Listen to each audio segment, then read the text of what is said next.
I'm here to speak about the so-called Save America Act, which I think probably would be better described as the Steal the Next Election Act because of the purpose that this bill has to throw the election and to throw political influence in America to the Republicans. You can imagine why they would want to engage in special weapons and tactics to try to win the 2026 election when you see the political disaster that they're enmeshed in, the mess that the Trump administration has made of the economy, the stench of corruption pervading the administration, a war that is running up gasoline prices and has no end in sight and no evident plan. Wherever you look, you see a party in complete disarray, with Americans angry, frustrated, and befuddled by the nonsense, and an election coming.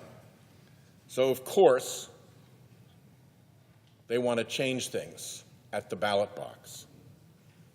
Now, where would you go to test that proposition that the purpose of this bill is to throw elections to the Republicans?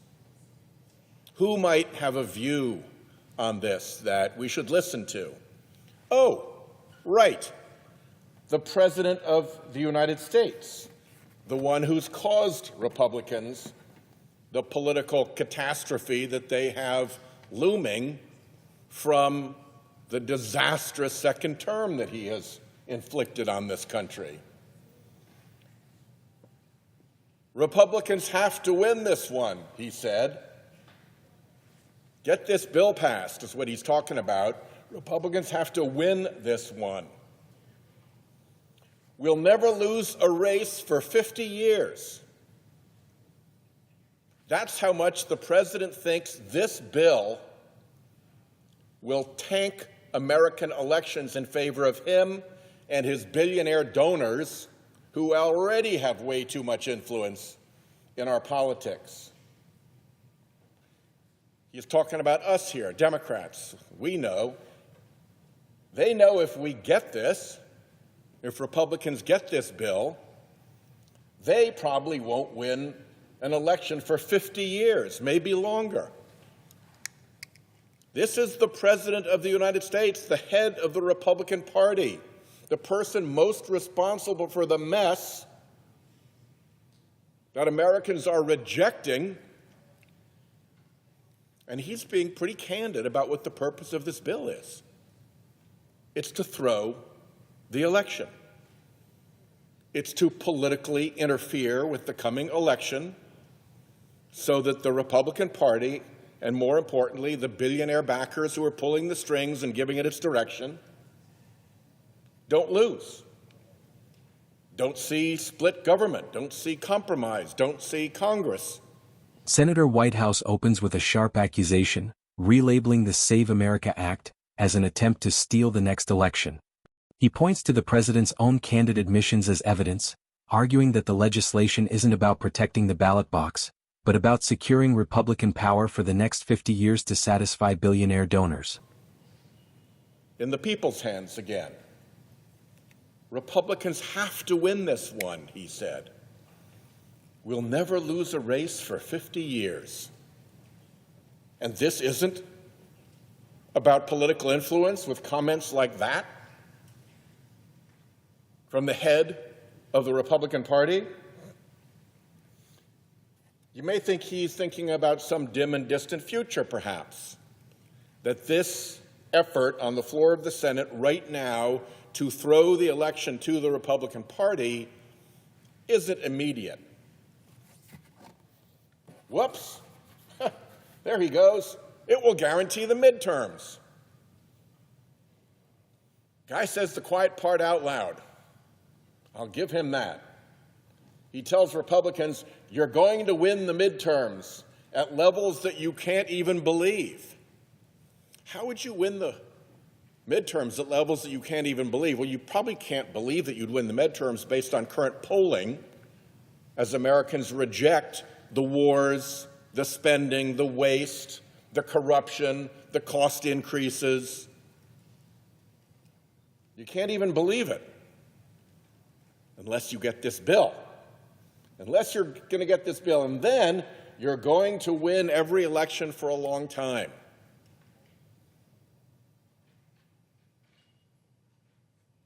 It is a conceded point by the head of the Republican Party, Donald Trump, the one who has caused this year of disaster, this year and change of disaster, that the whole purpose of the exercise we're going through is to lock in Republican control. More wars, higher costs, worse corruption, by making elections unwinnable for Democrats for 50 years, by guaranteeing Republicans the midterms. So let's not pretend there's some high and mighty, civic-minded... Moving further, the senator highlights what he calls saying the quiet part out loud. He mocks the idea that the GOP can win the midterms based on current polling and economic conditions. Instead, he claims the party is relying on this bill to fix the system, ensuring they never lose another race by making elections mathematically unwinnable for the opposition. Minded motivation for this. That's just the screen. Behind the screen, Trump can't help himself. He admitted what this is all about. It will guarantee the midterms. You're going to win the midterms at levels that you can't even believe, and you're going to win every election for a long time. We'll never lose a race for 50 years. We'll never lose a race for 50 years. We'll have so fixed voting in this country, not enough with the gerrymandering, not enough with the dark money. We now have to fix elections so that Republicans will never lose a race for 50 years. He's admitted it. He's admitted it. And how do they do that? Well, the until recently Director of Homeland Security, former Secretary Noem, said, we just want to make sure that the right people are voting. The right people. Gee, who might that be?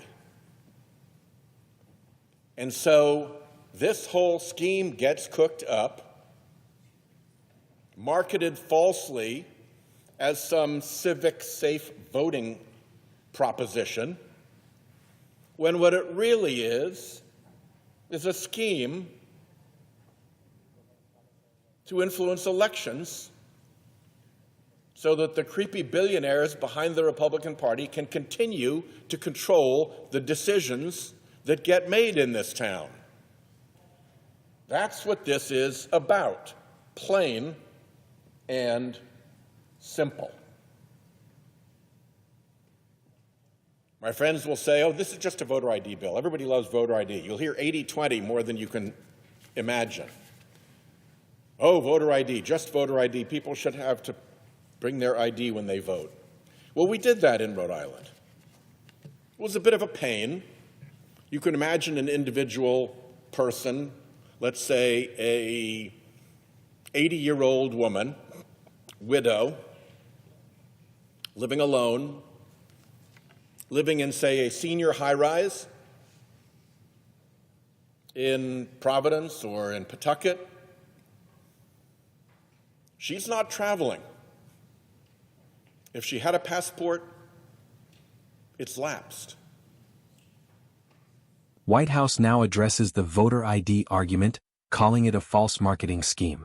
He uses the example of an elderly widow to illustrate how these laws create unnecessary hurdles for legitimate voters. He argues that while the GOP claims to protect civic safety, the true goal is to ensure only the right people can cast their votes. She's not driving. She hasn't had a car in 5 years. Her community is largely in that high-rise, and people who come to help and help bring her groceries. She has a Social Security card because she's on Social Security, but the Social Security card isn't a photo ID. So when you bring in voter ID, you've now dumped on that lady a new hassle. She's been voting her whole life. She's been voting for 60-plus years.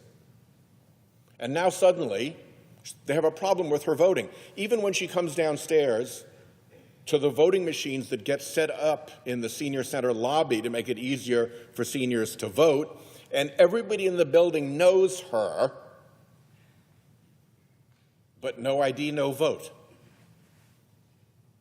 So in Rhode Island, we went through that hassle of helping people who needed an ID, who for perfectly legitimate reasons didn't have one, get an ID. It was unnecessary. We had essentially zero voter fraud, but we did it, and we put in the work, and it worked out fine. So let's not pretend this is just a voter ID law. This points its attack at voter registration. If you move, so you have to re-register to vote. If you're young and are registering to vote for the first time, that's where you run into the obstacles designed to prevent certain people who aren't the right people, from being able to vote. That's where you run into the problem. And worse than that, they're trying to take the voter information that we entrust to our Secretary of State and to our Elections Board.